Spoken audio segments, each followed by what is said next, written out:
Weh, jangan rekam. Assalamualaikum warahmatullahi wabarakatuh. Waalaikumsalam warahmatullahi wabarakatuh. Alhamdulillah kita pada malam ini dalam satu sesi konseling kelompok. Sebelum kita mulakan sesi kelompok ini, saya ingin memperkenalkan diri saya sebagai ketua kelompok. Oke, nama saya Muhammad Farizal bin Abdul Sani, asal Senakan Sabah, umur 28 tahun. Saya rasa itu saja. Sebelum kita mulakan ini, saya ingin kenalkan apa maksud konseling kelompok ini. Apa ada di sini yang sudah tahu tentang konseling kelompok? Belum. Tidak. Saya belum. Oke, saya akan menerangkan apa itu maksudnya konseling kelompok. Konseling kelompok ini adalah satu layanan bimbingan konseling yang diadakan secara kelompok atau beramai-ramai, yang mana dalam konseling kelompok ini kita membicarakan tentang masalah, mencari solusi daripada permasalahan-permasalahan yang ada daripada ahli kelompok. Setelah itu semua di sini ada juga akta yang mana kita semua di sini kena mengikutinya. Yang pertama ada dua. Yang pertama ini akta kerahasiaan. Kita tidak boleh bercerita apa permasalahan yang kita bincangkan dalam konseling kelompok ini pada orang lain di luar. Yang kedua, semua kenalah saling keterbukaan. Kalau ada dalam persimpangan mati, kita tahu. Oke, boleh ya? Sebelum kita mulakan konseling kelompok ini, ada baiknya kita bermain satu game. Kita mulakan dengan satu permainan, yaitu botol racun. Oke, mana botol ini saya akan putar. Terus siapa yang terkena racunnya, dia diminta untuk memperkenalkan dirinya, nama, asal, umur, dan terusnya siapa lagi berikutnya. Bisa coba ni. Siapa Oh, ini fungsinya apa? Ini selepas itu kita akan, siapa yang terkena tadi dia akan membuka. Dia buka. Dan lakonkan dan Insya ikut siapa dia yang ikut apa yang ada arahan dalam kelas tu. Bikin sampah ni. Okey, belum tu saya ingin menyampaikan fikrah ataupun janji konselor. Okey, saya sebagai konselor Muhammad Farizal bin Abdul Sani, malam ini saya akan berjanji akan merahsiakan segala apa yang kita ceritakan permasalahan dalam ini, dan saya tidak akan menceritakan kepada orang lain. Okey, begitu dia semua. Okey, kita mulakan begini. Saya buka dulu lah. Azam. Mana CP belakang ni? Azam. Azam. Kan?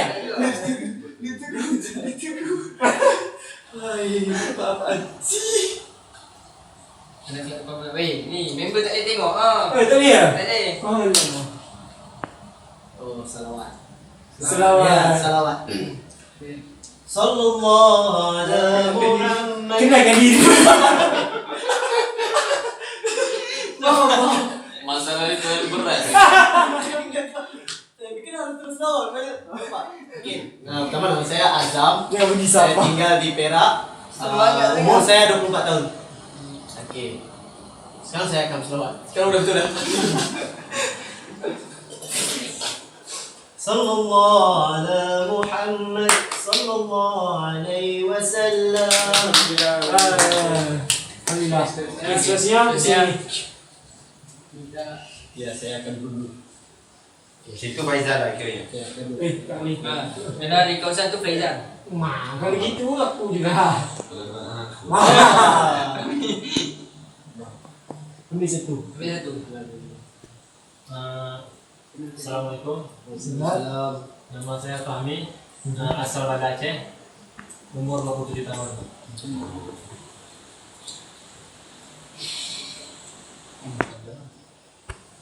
Speak English, introduce your name, origin and age in English. English. Okay. My name is Fahmi. I come from Banda Aceh. I am 27 years old. Okey, terima kasih. Okey. Sana tiga banyak orang tak kasih juga. Sini. Wah, kan di sana. Iba di Rantai ya. Tangan kau sendiri tak bukan jalan. Bismillahirrahmanirrahim. Assalamualaikum warahmatullahi wabarakatuh. Waalaikumsalam. Nama saya Abdul Rahman Jaga Syabullah. Saya berumur 22 tahun dan asal muasal saya di Pulau Pinang, Malaysia. Di marah tersenyum buat muka. Mau kemarin ke sini betul. Hah? Mau kemarin ke sini. Dari mana ke senyum? Dari marah ke senyum. Muka saya. Muka mau? Baik. Ibu muka mau?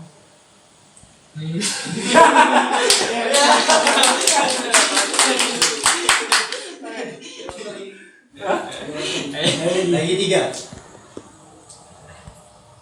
Wah, Haji. Haji tu. Faham tak faham?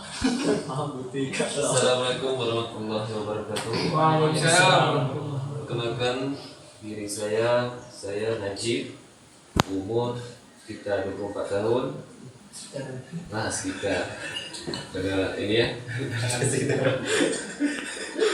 Oke, tempat tinggal di Rukoh, asal Malaysia, Penang. Jadi disuruh zikir. Zikir.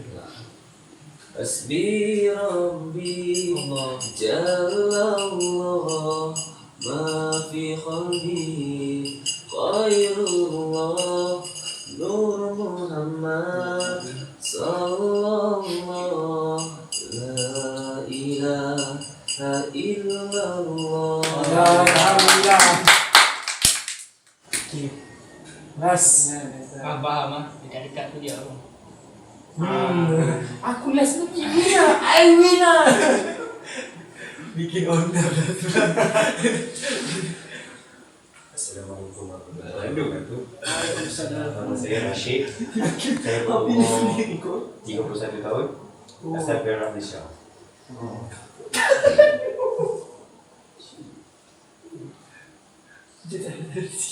dari template. Nyanyi lagu jiwa. Nyanyi lagu jiwa. Oh, gimana? Ku tertawa, kau menangis.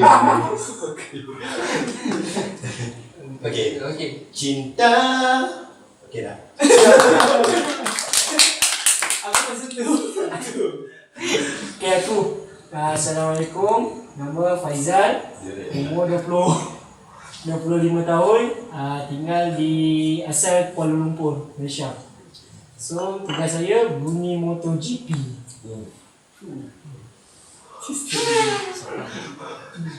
Okey, gitu. Cengih. Buat. Macam ni lah.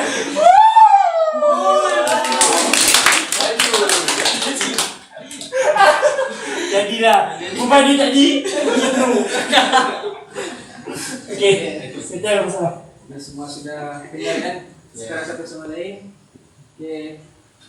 Saya minta semua di sini menceritakan keterbukaan dan menceritakan masalah.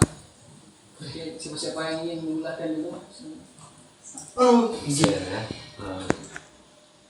Saya Najib. Begini. Sekarang ini kan saya masih kuliah semester 7 dan Fakultas Dakwah ini ada satu mata kuliah yang itu ya, mata kuliah yang praktek lapangan. Berarti mahasiswa pada semester itu harus ke praktek lapangan. Praktek lapangan itu RSJ, Rumah Sakit Jiwa, dan LP, rumah di penjara. Lapas. Jadi sekarang saya dari semester 1 sampai semester 7 nih, sekarang nih hanya paham dari teori aja. Maksudnya kami belajar dalam ini dengan dosen itu cuma paham teorinya aja. Memang dosen itu memberikan praktek-prakteknya juga, tapi biasalah mahasiswa nggak membekas di otak ya. Jadinya pada akhir cuti SEM ini kan kami harus ke praktek lapangan. Berarti saya harus ke lapangan untuk berjumpa dengan orang-orang yang pasien rumah sakit jiwa dan ini orang yang klien di penjara. Jadi bagaimana saya Oke, sih.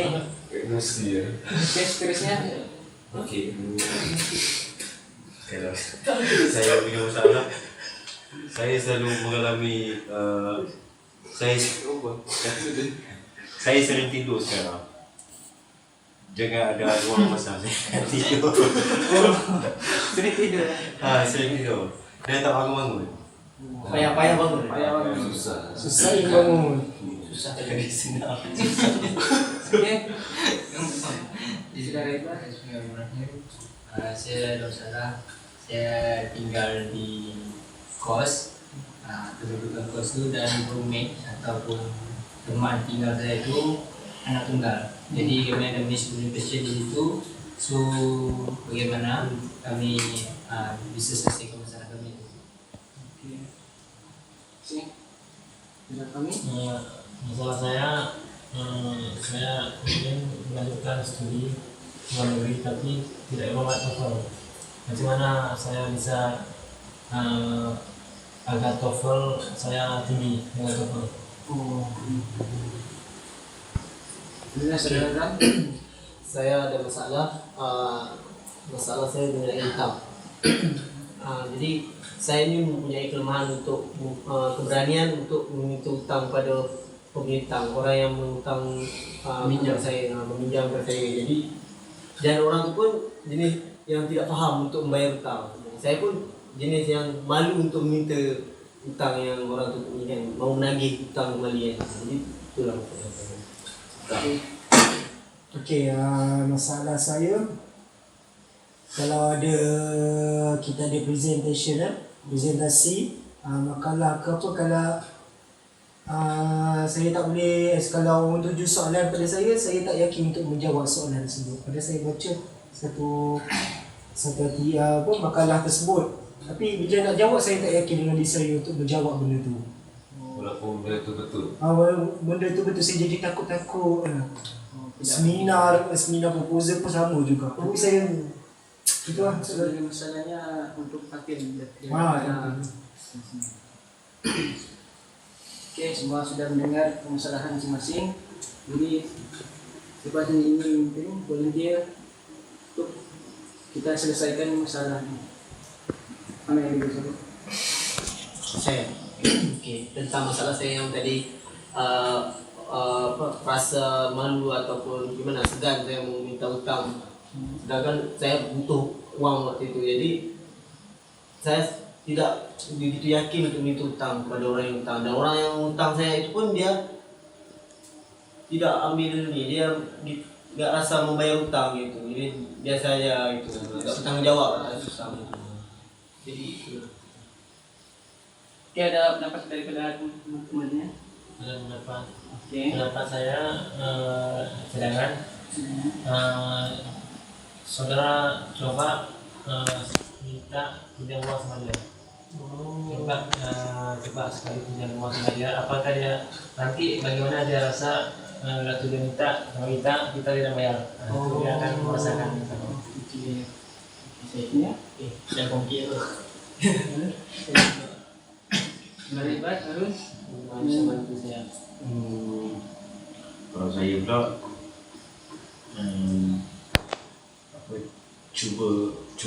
cuba selalu pergi kat dia minta bagi dia emas. Misalnya Dia malu, mengalami malu. Kena buang semalu sebab kita punya harta, jadi kita minta. tidak buang asal dulu. Asuhan militer. Oke, Nazik sudah dapat ini. Oh, wow. Kalau saya, kalau contoh tadi cadangan Abang Fahmi tadi bilangnya untuk apa? Meminjam kembali. Maksudnya minta kembali secara dengan meminjam. Kalau itu pun kalau nggak berkesan. Kenapa? Karena kamu kan bilang tadi orang tuh memang dia karakternya kayak gitu. Selalu punya uang, tapi dia nggak membayar. Dia nggak ada tanggung jawab kayak gitu. Jadinya cadangan saya lah. Kalau cadangan abang ini pun enggak ini kan, enggak termakan juga kayak gitu. Maksudnya perli aja dia, maksudnya Sindir. sindir itu, maksudnya bukan daripada apa uang anda, maksudnya dia pinjam ada uang anda, kamu bilang aja kamu ini pinjam uang apa ke orang lain apa, tapi nggak bayar, tapi bukan fokus pada kamu, maksudnya ya, itu biar dia Mikir. komite dia mulai kembang gitu. Oke, ada ikut naik kita sekarang. Tadi. Oke, saya simpulkan daripada apa yang dikatakan oleh teman-teman tadi. Yang pertama sekali tadi, kita harus menyadarkannya. Adakah ini teman kita tadi yang kita berhutang dengan dia tidak sedar sebenarnya. Caranya tadi yang diberikan di saudara kami tadi dengan saudara Nadir, kita melakukan kita pinjam balik ataupun kita sindir dia dengan supaya dia sedar, bukan untuk mengaitkannya ataupun membersihkan hatinya, tapi untuk supaya dia sadar bahwa dia sedar dengan hutang dia ini. Seperti yang dikatakan di awal tadi, kita kena beranikan diri, karena itu kita punya hak ataupun harta kita kan, jadi kita kena beranikan diri, paksa coba berani. Oke, saudara Azam macam mana? Tidak ada puas ini. Saya akan coba jadi yang Oke, kasihan. Oke, saudara. Masalah lain? Saya kayak gini ya, seperti yang saya bilang tadi, masalah praktek lapangan itu kan, kayak mana saya mau masuk ke ranah lapangan itu, maksudnya berhadapan dengan orang seperti rumah sakit jiwa itu kan, dia sebelumnya itu nggak normal kan, jadinya dia memang dalam proses penyembuhan, tapi kayak mana, maksudnya kita nih pasti ada perasaan yang takut juga itu untuk berdamping dengan dia. Apatah lagi ada di tugas itu harus dibuat ini laporan konseling, maksudnya harus dekat dengan pasien, harus juga kita ngomong-ngomong sama dia kan, kayak mana saya mau beradaptasi dengan dia. Begitu pula dengan LP, kayak mana selain LP kan orang-orang yang kriminal itu kan, jadi kayak mana saya batas-batas saya itu kayak mana, saya takut masih ini nggak pede untuk banget. Saya sebelum kita menduduki satu tempat tuh, jangan pikir negatif. Saya positif thinking. Untuk kita mengantisipasi satu tahap, yaitu kalau misalnya belum nyampe di situ, jadi sampaikan diri dulu situ. Lihat bagaimana situasi dan keadaan sebenar di dalam satu lingkungan. Jadi setelah sampai di satu lingkungan itu, kita akan beradaptasi. Sebenarnya menyesuaikan diri dengan lingkungan tersebut, sama ada orang tu yang kriminal keras ataupun tidak, itu kita akan tahu di sana. Karena terkadang apa yang kita lihat, apa yang kita dengar itu tidak serupa apa yang kita dapat di dalam satu lingkungan. Jadi kalau contoh misalnya yang orang gila itu pun kita nggak tahu orang yang normal dari segi psikologi itu kita nggak tahu sama ada bagaimana tingkah laku ataupun yang akan dia buat lepas kita itu. Jadi coba positive thinking untuk menghadapi lingkungan tersebut. Ini Ada tambahan saudara dan kami dan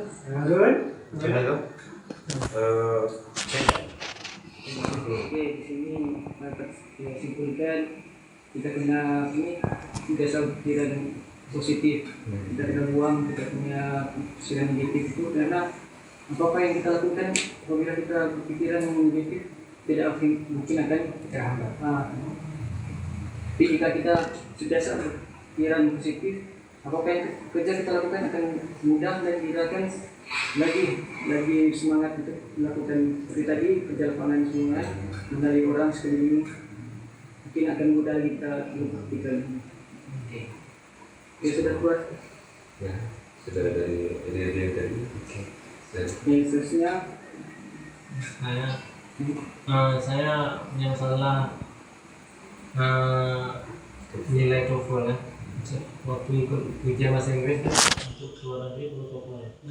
Jadi TOEFL saya rendah, di bawah standar untuk lewat TOEFL beasiswa.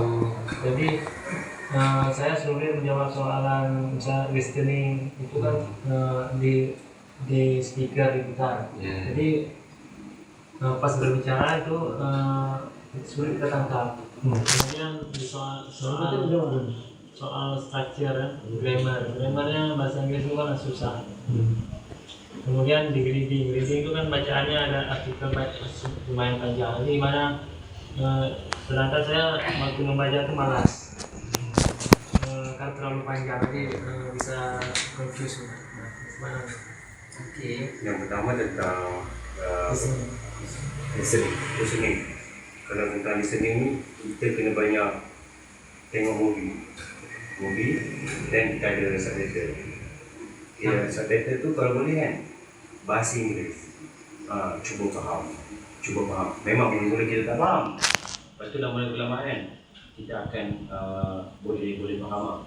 Lepas tu banyak dengar lagu orang putih supaya banyak orang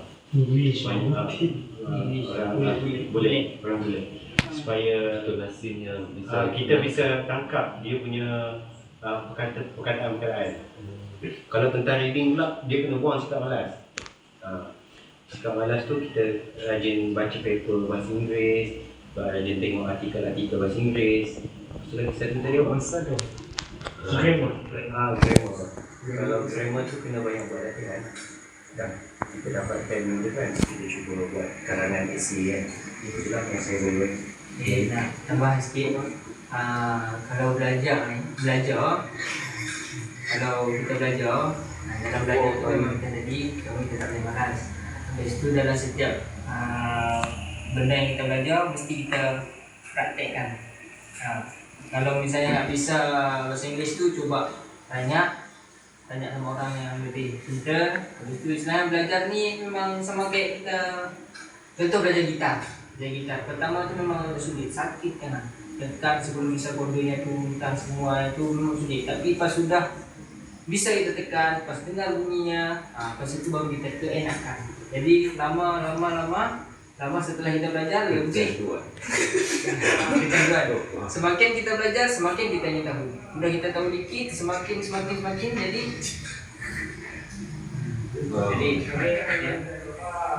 sekian aja teman-teman.